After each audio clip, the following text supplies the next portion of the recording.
That brings us to knife sparring. Before I get into the technical part of it, I want to explain why we do knife sparring, what are the advantages and what are the liabilities of knife sparring. You must include knife sparring in your knife tactical training. If you do not spar with knives, you're never going to understand the dynamics of timing. You're never going to understand the dynamics of entries. You're never going to understand the relationship between you and an opponent. And it is something you're going to have to do within your techniques and in your training. So it is a necessity for you to develop the timing issue.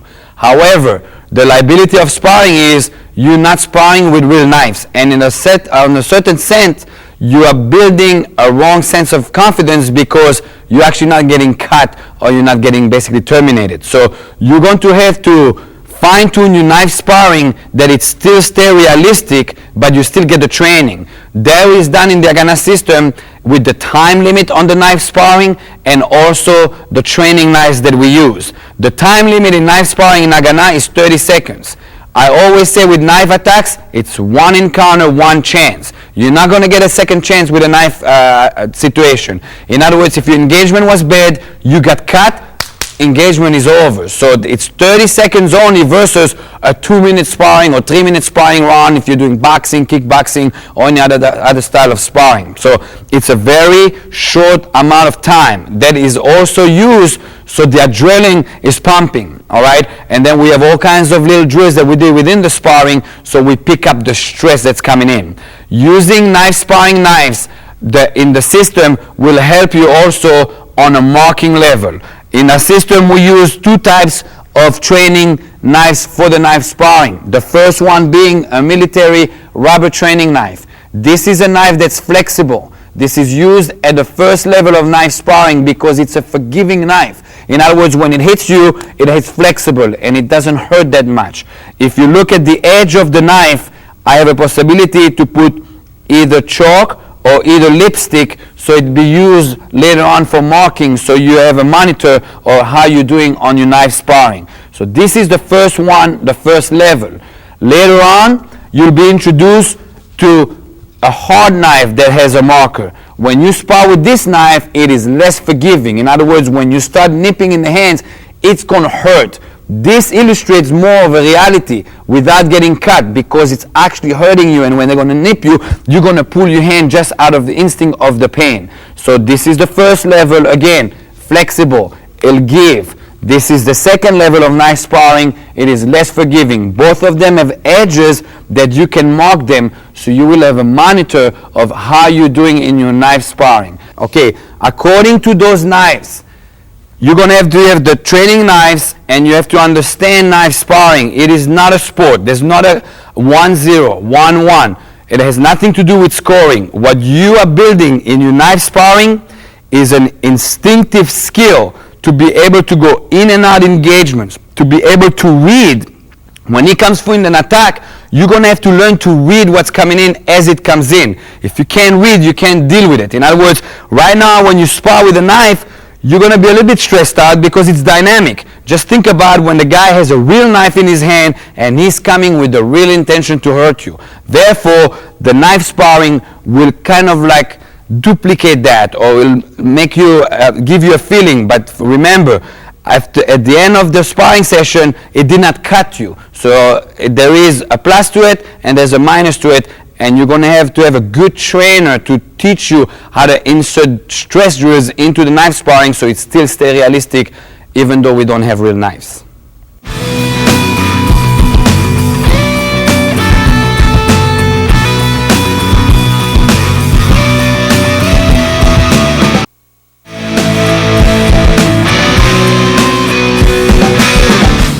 right, I'm facing Carlos, Carlos is facing me. Now before we get into the actual techniques, I want to remind you of primary targets. My primary target is going to be to nip his hand. Any cut or any nip I do on his hand is basically either disarming him or either collapsing him into he's going to need to pull his hand, and then I get a freebie. So you're going to see that my main target to begin with will be the hand. Secondary target will be take out the mobility. In other words, the tendon on this side or the tendon on this side. And then I will have the shoulder. We use the shoulder in Agana as a target simulating the neck. If I get him across the shoulder, it would have been just like I cut him across the neck. If I poke him straight in, it would have been just like I got a stab in the neck. We stay away from the face because I don't like to program my practitioners to have too much gear on. Every time we train you, we want to bring you as much as possible to the reality. In other words, if you start having a helmet, headgear, then your confidence will be false in the sense of you're not going to care that that knife is going to poke the helmet. So our target as a training device is the shoulder, but it's still going to have the instinctive defensive movement behind it. All right. When you knife spar, it is important that you understand the quality of your entry. In other words, your entry is very important. If your entry is sluggish and slow, you're basically getting in the line of fire of his knife. You got to be very careful. A lot of people, beginners that start knife sparring, they get too excited and they start just slashing each other all over the place. In reality, after one good slash, you're incapacitated. So that's not reality. It's in and out, one engagement, one chance. So I don't want you to get in the habit of like, oh yeah, this is great, I love knife sparring, let's do it all night long. No, you want to get in and out. Every engagement, in and out. All right, for instance, right there's a nip, he got disarmed.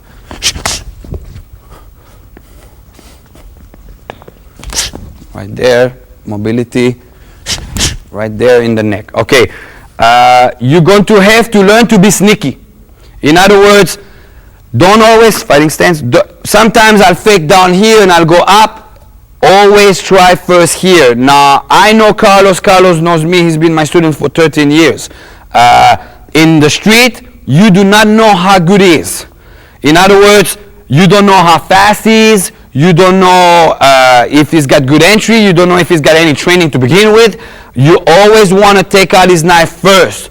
Now, sometimes you're going to go here, and every time you try to get that hand, he pulls it out, then you know, okay, that's a trained person, because most people that are not trained will leave that hand there or will actually get too busy to come in, and then they basically give it to me. But if I have a person that every time I come in, he retracts, that's a sign of a trained person. Then you're going to have to switch to mobility. Try to take out his mobility. Okay? Only when I played with the disarm and the mobility, I start climbing up here. I have no business coming straight here with ignoring this. I'm going to have to break him down. I break him down by either disarm him or by either take out his mobility. Then I'm going upstairs.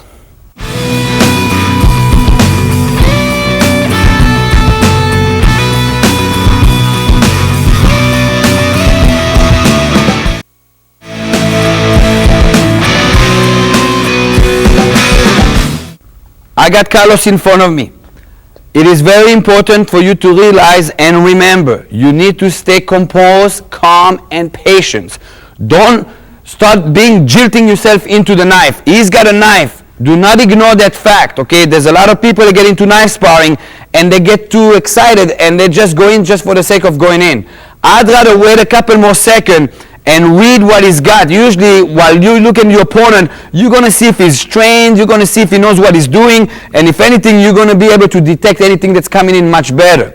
With that in mind, I'm going to use a rotation. Okay, rotation means instead of me always coming in straight, slash and stab, even if, let's say, I got a good pyramid technique, I'm nice and tight, my footwork is good, my engagement confidence is good, if I always go in that way, it's my skill against his skills. In other words, if he is as trained as me and as good as me, he can angle up and then it develops from there. A lot of times I'll use a rotation to be a thief. I'm going to steal a half beat. Okay, what that means is every time I turn, Carlos is going to be forced to rotate, to align his knife to be in line with his attack. In other words, when I turn, he rotates.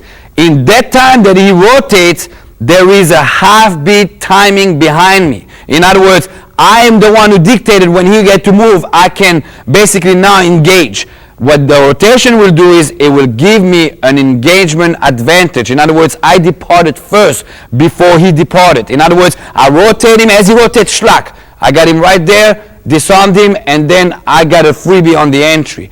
It is important that you remember that the patience in the knife sparring is very important. A lot of people get into knife sparring, and because it's a plastic knife, they are going into la-la mode. They're in la-la land. Oh, we're going to do this all day long. That's great. Remember, in reality, it's a real blade, and you'll have one chance, one engagement. In other words, you're not going to have a second chance. And it's important that you learn to be patient, and if you're not sure, start rotating your opponent so you got a half-beat advantage on the timing.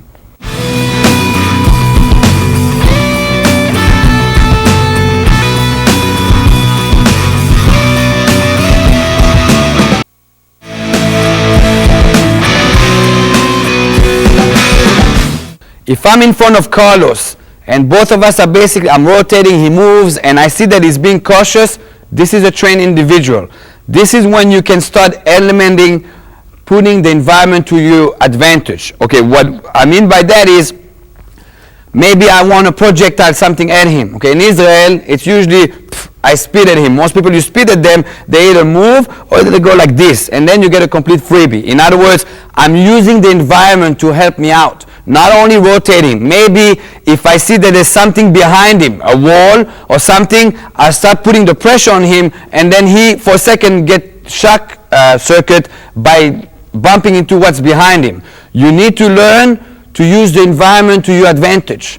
Not only your weapon, okay? You basically, the individual that's fighting him, you got a weapon, but the environment will play a role here as well. Okay, that will also bring up multiple attackers issues and this and that, which I'm not getting right now into it. That will be in the advanced tape. But you have to learn to use environment to your advantage. Maybe you know I'm trying to get connected and it's not good. I know I got some change in my pocket, to change his lap, and then I can connect. Maybe there's a chair in the way and I bump the chair into him. Use whatever it takes for you to survive. There is no rules. The only rule is that at the end of the engagement, you're going home and he's not.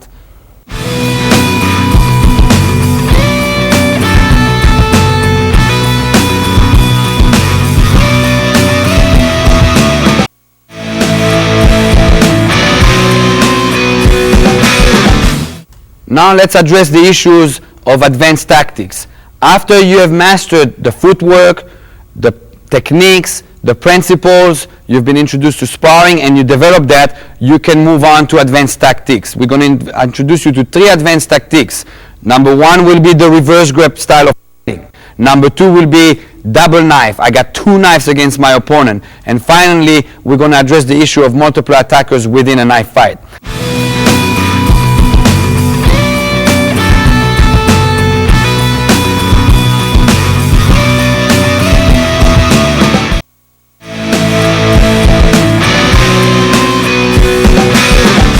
Reverse grip is a very sneaky and very advanced style of knife fighting.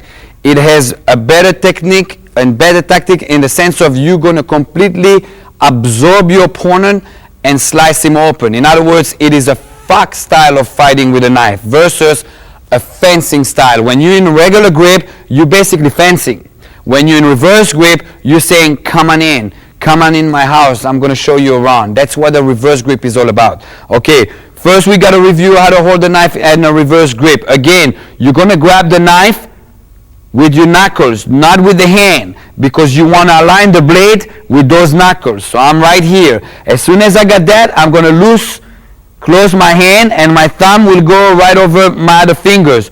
Do not put your thumb here. You're going to smother the butt hand of the knife, which you're going to need later on anyway. I'm going to be right here. My hands stay loose, and I keep a 90-degree angle. In other words, if I'm getting in my fighting stance, that knife stays in a 90-degree angle. That is called the gate of the reverse grip. I want to keep my gate open. If I put the knife like so, some people like to hold it like that just for the style of it, you're closing the gate. Therefore, you took away the whole purpose of why you're fighting in reverse grip. Might as well hold the knife this way. All right, so I'm keeping my gate open. Now we're going to have to go over the same principles as we did with the regular grip. You're going to have to be able to apply all your pyramid techniques with the reverse grip, starting out with the slashes. So I got slash up, slash down, slash down, slash up, horizontal across, slice up, slice down. So all those lines apply on that pyramid like you did before with a regular grip. Same thing applies here with the size of that pyramid. In the beginning, nice and big. So your body records the muscle memory, and if the motion is big, usually your body will remember. You get a little bit better at it, you tighten it up. You get better at it again, you tighten it up to the size of the target that you're going to want to cut. So first thing is the slashes. Second, you're going to have to stab. Again, every time I stab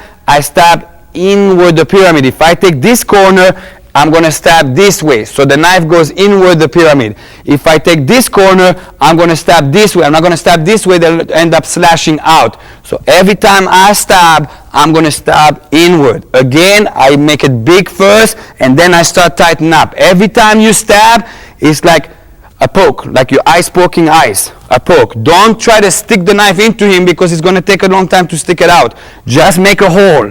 Make a hole. That's why you go into the throat. It doesn't take much power to enter a throat with a knife. All right. Finally, you will get the combinations. You got slash and stab. Again, whatever slash you take, you reverse. Slash, reverse into a stab. Slash, reverse into a stab. Slash, reverse into a stab. Slash, reverse into a stab. And finally, you got stab, slash. Stab, slash. Stab, slash. Remember here, you're going to have to turn the blade, so you don't end up raking them. It's important that every time you slash, you're using the blade. You're using the blade.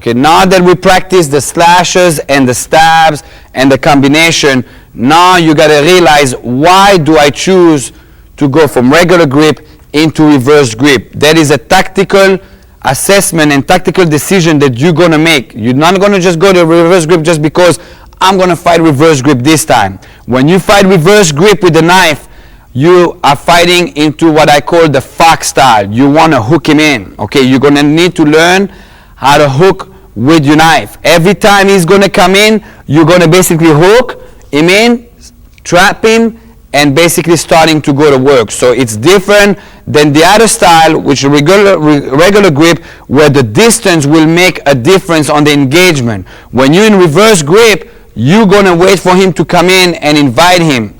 Now, this will require that you build good skills, because you actually letting him get engaged you. Okay? In some way, psychology-wise, you have the advantage, even though it doesn't look like so, because you are baiting him in. You know he's going to come in. When you're in regular grip, it's kind of like you're finding who's going to engage first. Here, you have half of the stress gone, in the sense of, I know I'm not engaging, so I'm just going to wait. So even though he's engaging first, you will have the timing advantage.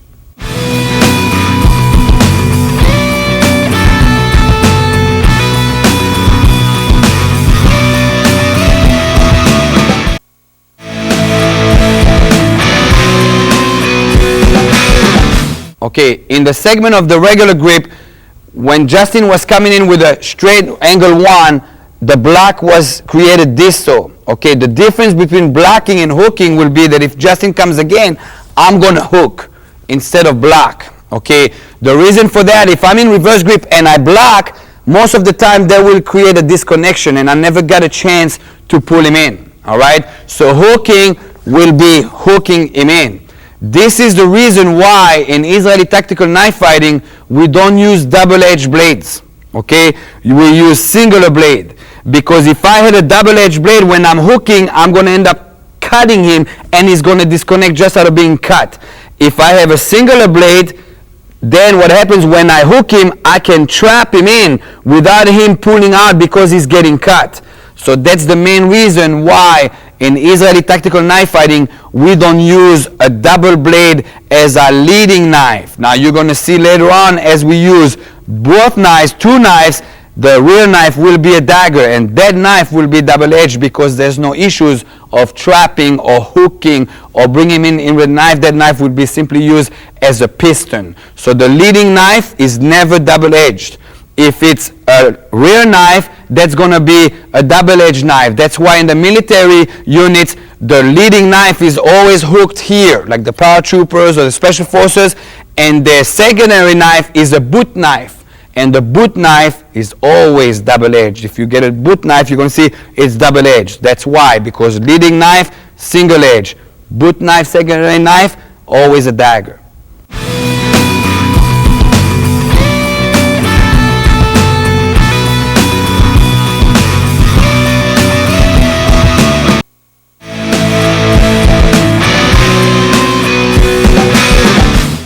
Justin comes in with an angle 1 attack right here. Again, I do not know if he's coming in with a slash or maybe he's coming with a stab. I am going to deal with it as the line traveling in.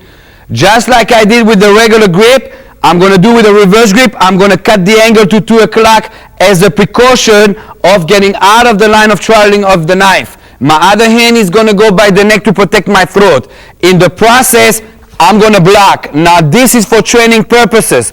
I am building you up to be able to hook directly without blocking, but you're not going to need this point of reference as a learning tool. As soon as I got a block here, I'm going to hook it. Now when I hook, I'm coming in with a 90 degree. This is when I said earlier, if you have a reverse grip and it's like this, as you would have blocked, it would have slid in. Or you would never get a chance to hook because you close the gate. You always keep it 90 degree so the gate is open for the hook. Again, he comes in, block, and hook. Now when I hook, what I'm going to do is I am going to circle up until my elbow is higher than my shoulder. If your elbow is lower than your shoulder, you're going to direct him to your neck and he's going to kill you. In other words, every time you hook, that elbow has to be higher than your shoulder. I call this the Quasimodo technique because look like Quasimodo. In other words, if you don't feel like Quasimodo for 1 second, you got it wrong. Again, it's here and up. So that elbow is higher than the shoulder so he cannot cut you in your throat. One more time, he comes in, 1, and right here. From here, I have a trap. 1, slash, stab, out I go, just like the same way I did with a regular grip. Again, he comes in, 1, hook. From here, I go to the elbow. Go to the elbow. As I check here, now I can go down here. Do not go down here without getting the elbow. If you didn't get the elbow and you went down here, he's just going to cut your throat open. Okay, so again, he comes in, 1, 2, elbow above shoulder, check his elbow, slash. Stab in the kidney. I'm going to take his mobility on my way out and get away from the knife by cutting the angle, and right there is the end of my engagement. Now, as soon as you have developed the block and you got the footwork done and you got the positioning done, now you're ready to go into straight to hook. It is very important here to realize that what's going to make you survive this is the footwork more than anything else. In the entry and on the way out. Every time you position yourself according to the footwork, you are going to determine if you're going to survive or not survive this engagement, because when you're in reverse grip, essentially you have less length with the knife. Therefore, you're inviting them closer. You're going to have to compensate that by having superb footwork. As it comes in, I'm going to hook straight in. From here, slash, stab, on my way out. Remember, on my way out, I don't want to come here and try to get out here, and now he kills me on the way out. I'm always going to get out of the line of the traveling of the knife when I'm on my way out. Again, I'm here, hooking him, 1, 2, and out we go.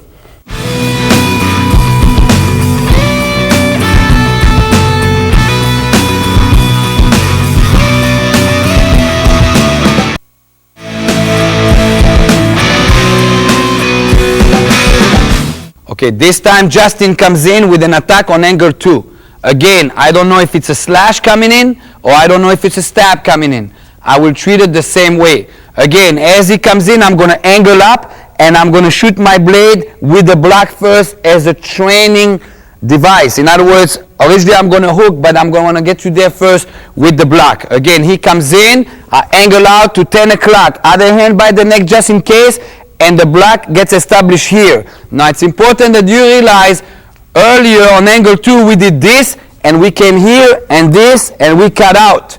Okay, yes, you can do the same thing with a reverse grip and come here and this and that, but the problem with that is in many times when you block here, they're going to disconnect anyway.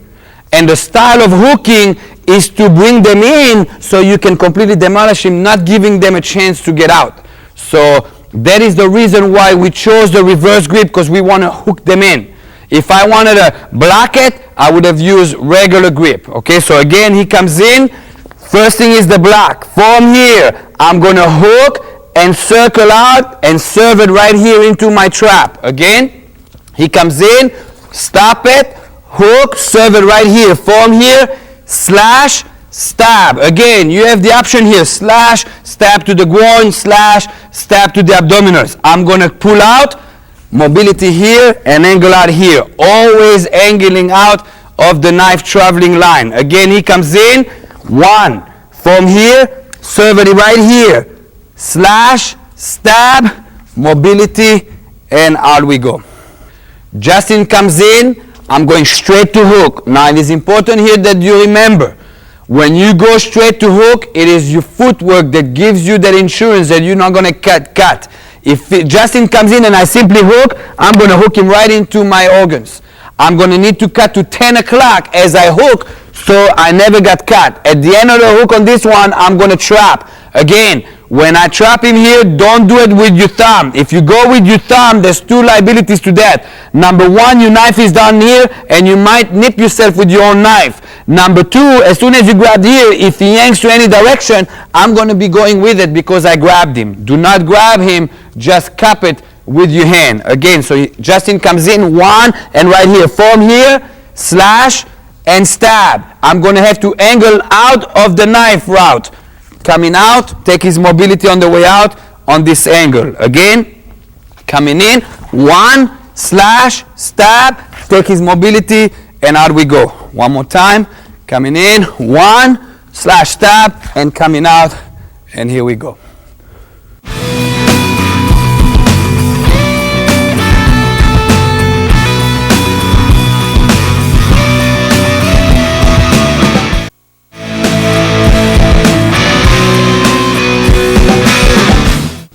This time Justin comes in across with an angle 3. Again, I don't know if he's coming with a slash or I don't know if he's coming with a curved stab. In other words, I'm going to deal with it the same way of the line that's coming in. Again, as he comes in, I'm going to move to 2 o'clock. So I don't stay focused in front of him. If in anything, I make him pass the line of the attack. As I do so, he comes in, I'm going to put my block. Again, this is just for the stage of you learning. I'm putting my block here. My other hand is going to be by my neck. From here, I'm going to hook until I look like Quasimodo again. Elbow above shoulder. Do not, because the attack is lower, come on in, Justin, be lazy and only come here and then he comes across your neck and it's over. It is important that you bring it all the way up for security purposes. Again, he comes in, one.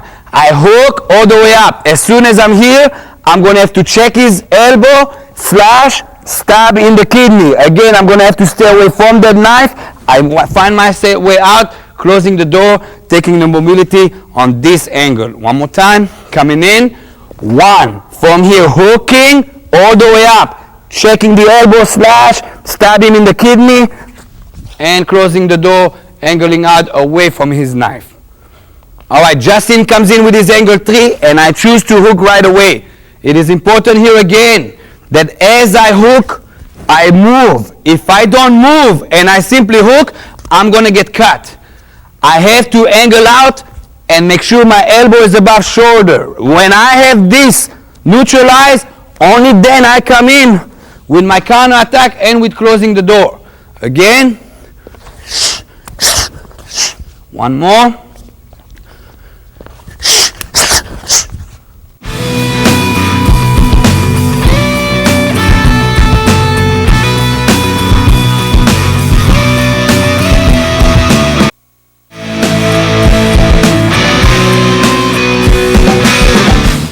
This time Justin comes in with an angle 4, right across.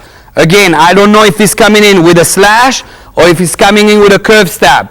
To me, it doesn't make a difference. I'm going to deal with it as the line of travel of the knife. As he comes in, first thing I'm going to do is angle out. Again, very important here on the reverse grip. You cannot operate without angling up on reverse grip because your hand has less length and you're bringing him in, you're going to have to compensate by the footwork. So as he comes in, I'm going to angle up to 10 o'clock. I'm using the block as a training hazard to go into the hooking. From here, I bring him up into the trap. Remember, do not put your thumb. If you put your thumb, it's too close to your own blade. If you put your thumb anywhere he goes with that hand, pull, right? I'm going to go with it, and that's going to be a liability in the fight. Again, as he comes in, angle out, one here. As soon as I got it here, slash across, stab, pull out, and take his mobility on the way out. Again, came in here, one. From here, hook, slash, stab, angle out, take the mobility, close the door. Justin comes in. Again, he comes in with that angle 4. I'm going to go straight to a hook. On this one, again, you need the footwork. If you go to hook without the footwork, you're going to get cut. It's important, I keep repeating it, but it's important for your survival. The footwork on hooking is essential. You don't have it, you're not going to survive the first engagement. You didn't get to survive the first engagement, you never got to finish him up, so it's important. As he comes in, I angle up, straight to hook. I serve it into the trap, slash across, stab, and cut out the angle by closing the door. Again, he comes in, one, schlag, tack, and close the door. One more time. As he comes in, one, and close the door.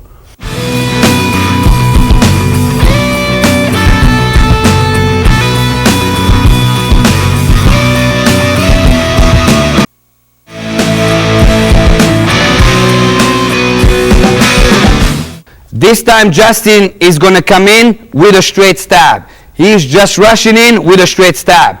This time I'm going to hook him in and I'm going to use a howling of my bodies, and I do so. As he comes in, I'm going to do this. Again, as he comes in, I'm doing this. Okay?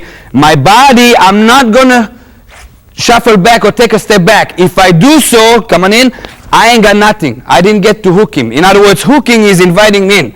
I'm going to invite him in by howling my body and make him believe that he's going to get what he's going to get.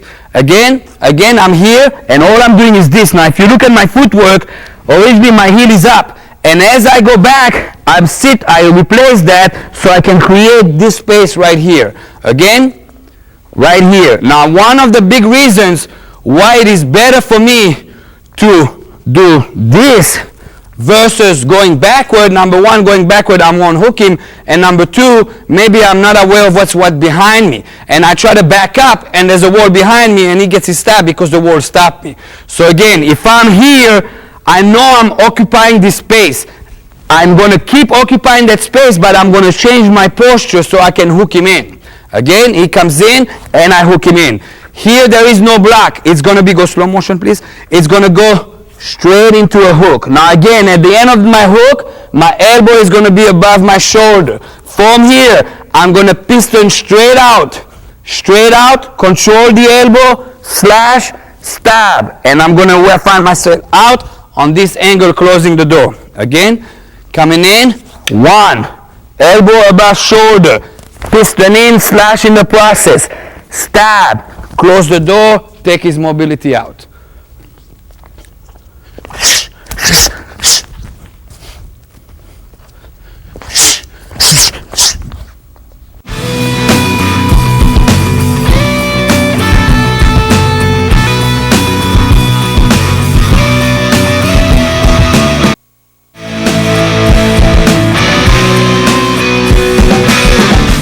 Justin now comes in with a shot from below.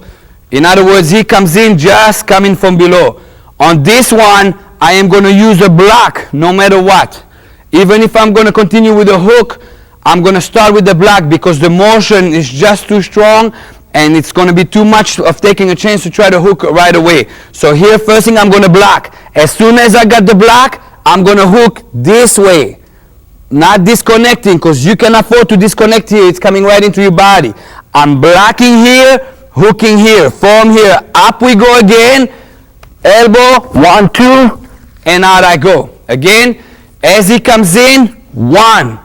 Right here, up I go, almost like a puppet on a string. Again, 1, up, slash, tap, and out we go.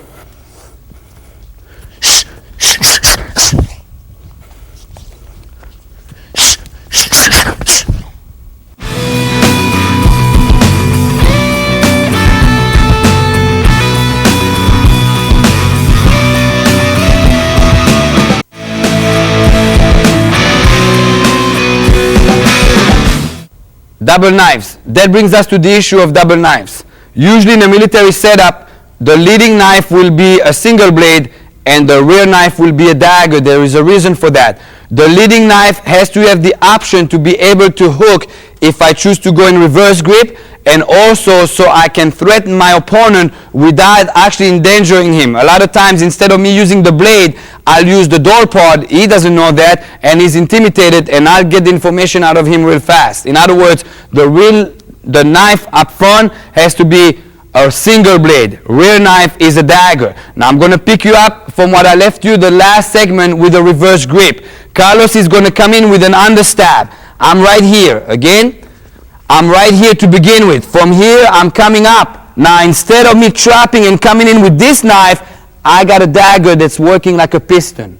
Every technique, if he comes in with an angle 1 and I came here, this is going to come in as a piston. My rear knife is used as a piston. So really, double knife is the same thing as single knife, reverse grip, just your rear hand is always working as a piston.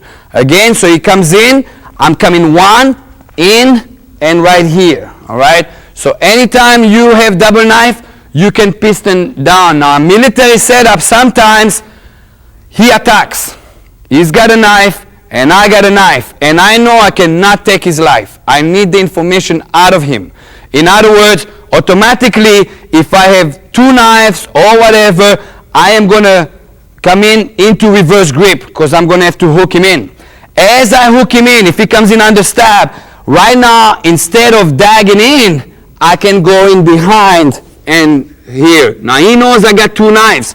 This will be an intimidation factor to begin with. Now, the dagger on this scenario will be used as a disarm.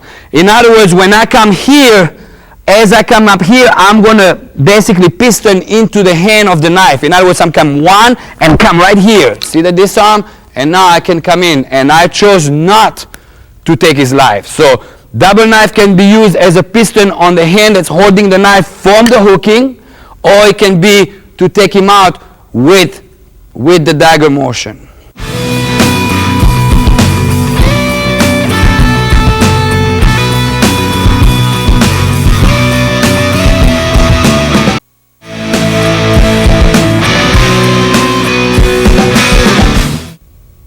That brings us to the issue of multiple attackers.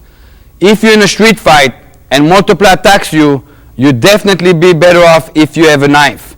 Now, usually when multiple attacker jumps in, they're going to be armed, because what happens with multiple attackers, they're coming into the fight as a delay. Usually it starts off with 1 and somebody comes to help them, and usually they'll grab an object and it comes more and more. Therefore, if anything, you having a knife in a street fight and multiple attackers is definitely going to be to your advantage. Anytime you attack by 2 persons or more, you're going to want to stay away from the center. If I essentially stay here, I cannot fight both of them because I'm fighting 8 limbs at the same time. 1, 2, 3, 4, 5, 6, 7, 8, and I only have 4 limbs. In other words, I'm going to want to open a triangle. The triangle works as the opening of the engagement, so I can assess where I want to go from there. Here, I'll simply be backing up and open a triangle. Right now, I'm going to have to choose which one I'm going to deal with first. And that will be done according to tactical decisions. Just for an example, if I'm in the street now and Carlos is much bigger than Justin, I'd rather deal with Carlos first for two reasons. Number one, if I have to use him as a shield, he's a bigger shield.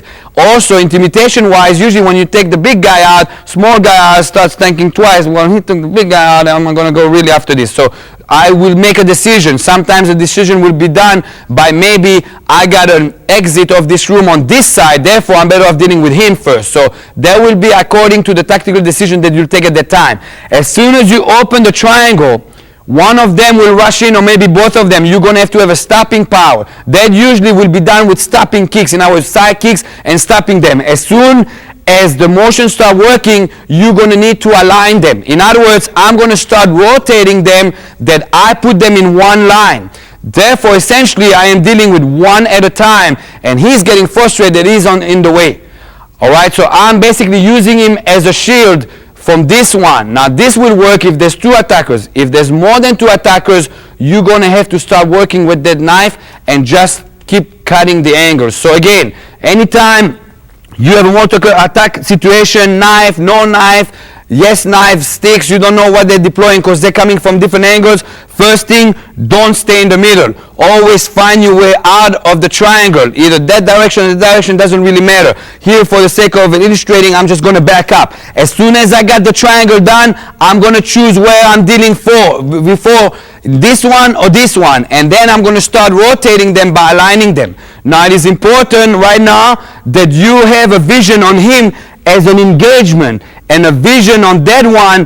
You need to keep him up in your sight. In other words, you can start fixating yourself here and work a lot. Here, it's going to be slashes. In other words, I'm going to start slashing him and move again. I don't go into a full engagement because as I cut the angle here, maybe he's going to come in and I can't deal with two persons at the same time, at least not on an engagement level. So again, open the triangle, rotate the person you chose to fight with first. So you, number one, keep him on the half beats with the footwork. In other words, he's always going to be half beat behind you. And number two, you align the other person to get either frustrated or he just doesn't have access in the process.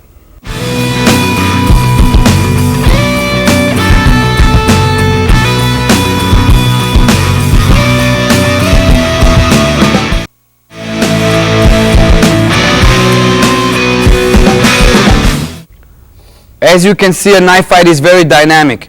You are going to have to master the skills of the basics, the footwork, the pyramid, the counters, the strategies. You're going to have to spar. You're going to have to drill yourself that it becomes a second nature, so your knife fighting skills are instinctive.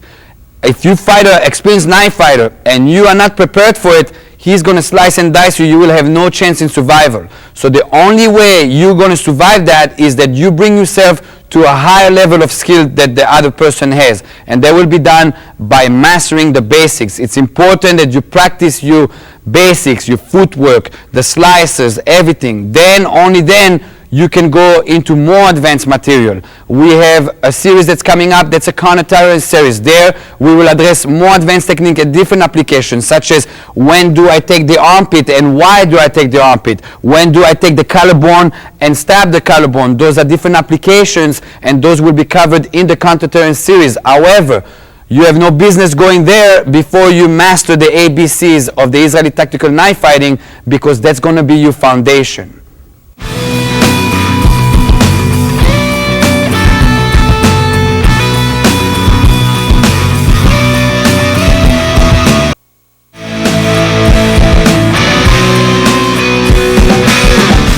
Now we're going to do the reload with a numeric stress. In other words, Chris is going to yell at number 1 or number 2. I'm going to unload my first magazine on the first plate according to the number that Chris is going to yell.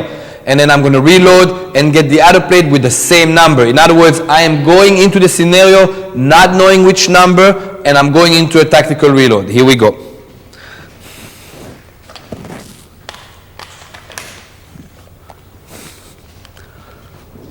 Ready?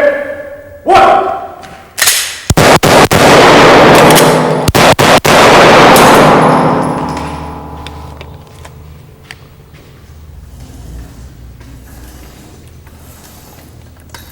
All right, again, 3 in 1, 3 in 1. Thank